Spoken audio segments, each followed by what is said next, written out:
Hi folks, the other day I got a comment on one of my videos. It was about this DIY gasifier stove. Now it was a really interesting question, and unfortunately it disappeared before I got a chance to answer it. I don't know where it went, whether the person that posted it deleted it or what. But it was asking about this stove and whether it would be possible to make a much smaller one, similar to like the Coop can penny stoves and stuff, that could perform the same kind of task, you know, for lightweight backpacking, whatever. Now this gasifier stove is basically just two cans. You've got one can on the outside here, and then one can with holes on the inside, and just stacked inside. This one comes apart so you can see the two parts.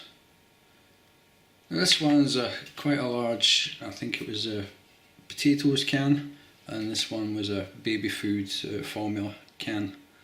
I've got plastic bottom on that comes off, so that's actually just a hollow tube, and that's basically it. Just put it in.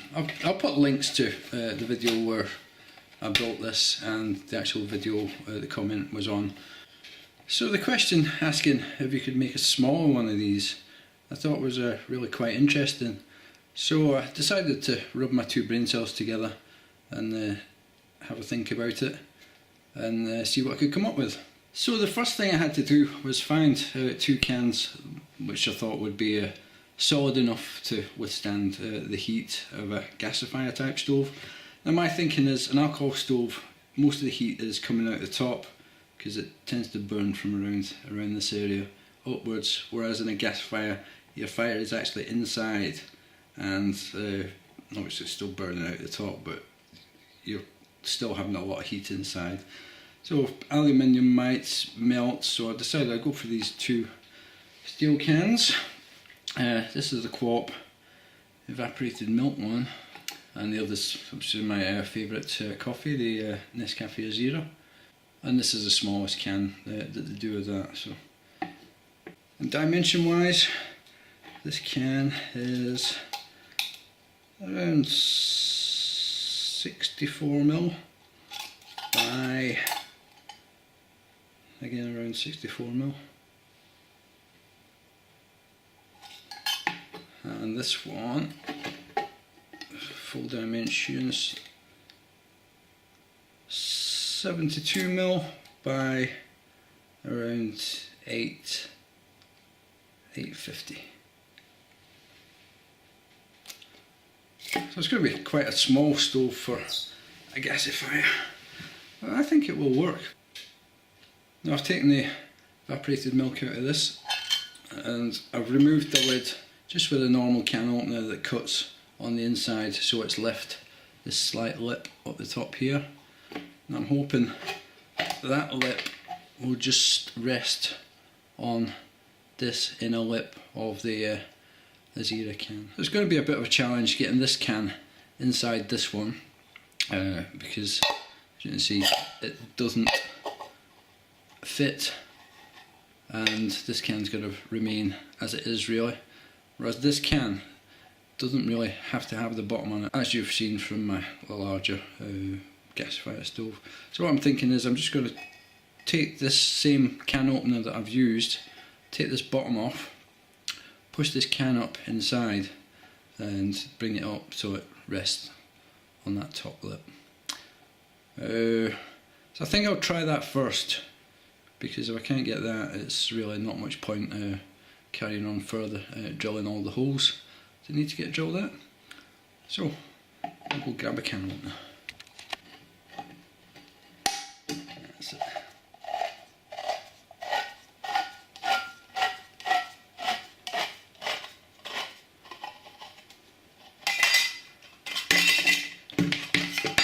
And then that's that part off.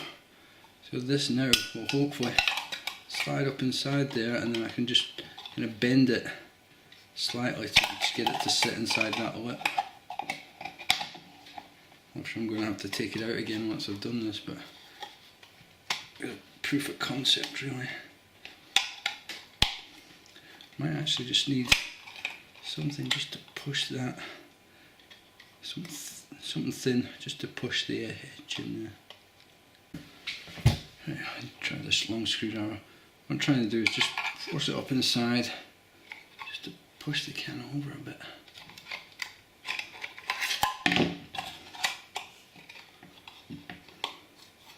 Right, I'll persevere at this and I'll bring you back in a minute. Okay, it went in, just not quite as easy as I thought it would. What I ended up having to do, just going to pop this back out. Now I just spent ages putting it in. What I ended up having to do was just using a pair of pliers, just lift this inner lip, just all the way around, just lift it slightly up and out the way. Then slide the can in from the bottom, and once it's in, I'll just push down with a screwdriver all the way around the edge just to reseal it better. But at least now I know it will go in. So next up I'm going to start drilling the holes. So I'm going to start off drilling the holes in the big can. Now you can see on this one I've gone for a double line of holes. This one I think I'm just going to do a single line. Probably might keep them around that same size, whatever that is, probably about 10mm. Just measure it with my step drill bit. Yeah, they're around 10mm, so probably just do them the same, just a single line. So I'm just using the step drill. I'm going to be cautious not to crush the can. I've got my fingers inside here, but not quite as deep as I'm drilling. So that's the, what, 4mm, 6mm, 8mm, and that's the 10mm. Right, so that's the 8 holes drilled along the bottom. 10mm, I did those ones. Still got to file off all this rough material from the back and just tidy them up, but apart from that, that's the outside of the can done.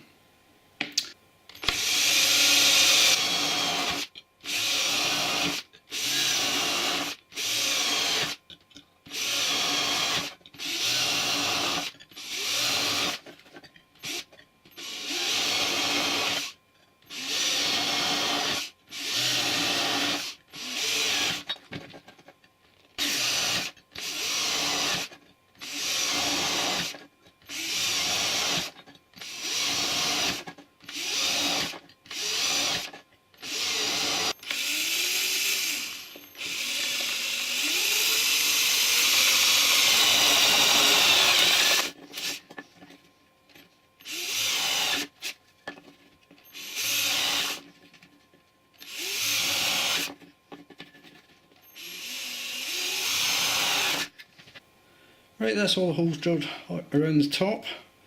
Not very even because I just never measured it, I just just roughly did it. If I was doing it again I would certainly measure out and even them up. So next up I'm just going to mark along the bottom. I think I'll do 1 centimetre up or 10mm up again, and then drill some 6mm holes around the bottom.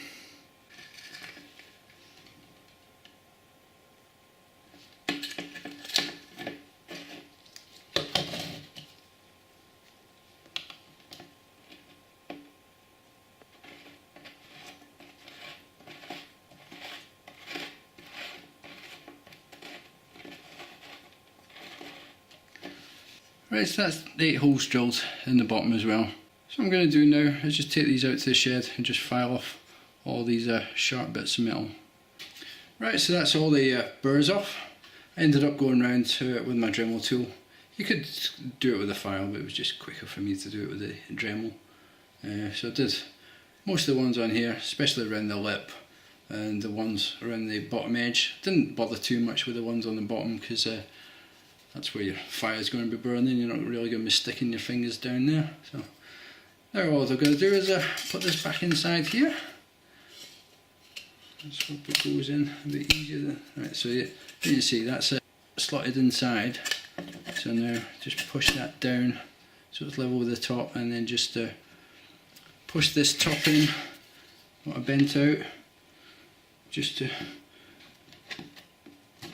kind of seal the gap between the two cans. Right, so that's the top on there. I actually went round the top, just tapped it down with a rubber mallet just to make it a bit more even. If I was doing it again, I probably would try to avoid poking it with a screwdriver, because that kind of pushes in bits unevenly. So probably better to avoid that. So basically that's it done, the actual burner part, so we could certainly test that, see if it works. The only other thing I've got on my other stove is I used another can just to cut the both top and bottom off, drilled holes around the side and used that as a pot stand, just to sit your pot on there. So I could do something similar with this. I just need to find another can that would fit on top. Okay, so I've just checked my food cupboard and I've come up with this Asda per quarters can. What I would probably do is cut probably maybe a half, maybe a third. So what I would do is maybe cut this in half all the way around, cut the top, well bottom would be off anyway, but and then drill the holes round, and then that would just sit on top there for your pot stand. So again, just use the regular can opener and take that cap off, but leave the lip, and then cut this in half. Now instead of drilling holes around it, I could actually just castellate it, just make a pot stand that way, which is what I think I might try. Okay, I've got that marked out for cutting, just roughed it out. So what I'll do is I'll take this to the shed and I'll just cut it out with my snips. Right, so that's the pot stand done. I cut it out and then I've just sanded it down a bit just to make the edges a bit safer. Ideally I would have used a much smaller can and just done the same as I've done with the others with the holes. So I think these, it's not too sharp I suppose, but that's quite light as well. So that sits on like that. I just set my pot on and it seems to work alright like that. And then it should be able to just slide up inside there for when you're packing it. You can also put the lid on there and maybe keep some fuel in there as well if you wanted. Right, so all that's really left to do is fill it up with fuel and see if it will boil a pot of water. Right, so it's absolutely persistinating and doing. So I'm not travelling too far from home, I just do here on my doorstep. I've got this roughly half filled with the wood pellets, and then I'm just using a cotton wool, Vaseline soaked cotton wool ball.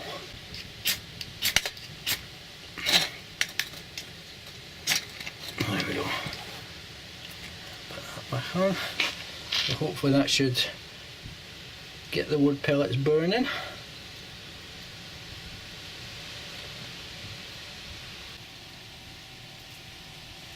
Well, what I'm going to do is I'm going to put my cup of water on. I'm using my Life Venture titanium.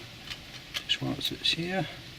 So with the cup on, it should keep a bit of heat in the stove, which should help get the wood pellets burning. It's burning reasonable. I'm still not seeing any. In fact, could be actually burning out of one of these jets on this side. We'll leave it get going a bit more. Obviously the water would boil quicker if I'd put a lid on that mug, but for the sake of the video I like to see just how it's coming along.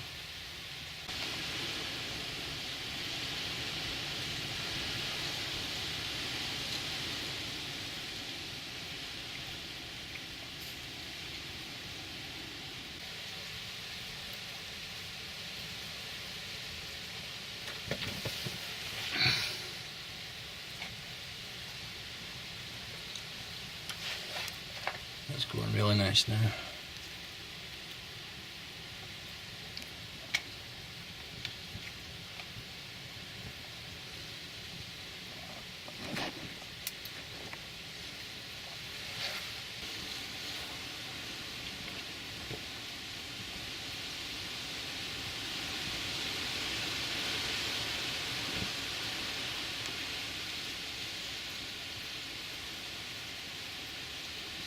Well, it's not a rolling boil, but it's certainly warm enough for a drink.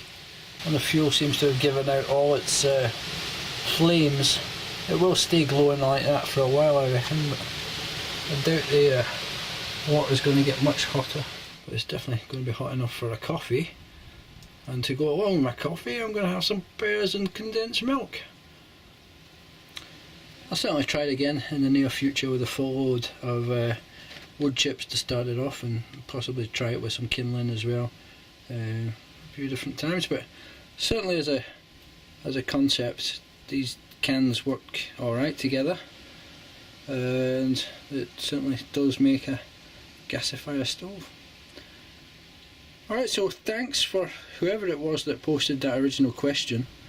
Whether this would be good enough to replace an alcohol stove and the likes of weight or fuel you need to carry, I'm not sure. Yeah, specifically if you're using wood chip. If you're going somewhere that's wooded where you can use like pine branches and stuff that are just lying around, then yes, certainly it would be good for that. Can doesn't get overly hot. It's certainly not marked to the ground, but as you can see, the ground's all dry around about it, so obviously it does put a bit of heat downwards.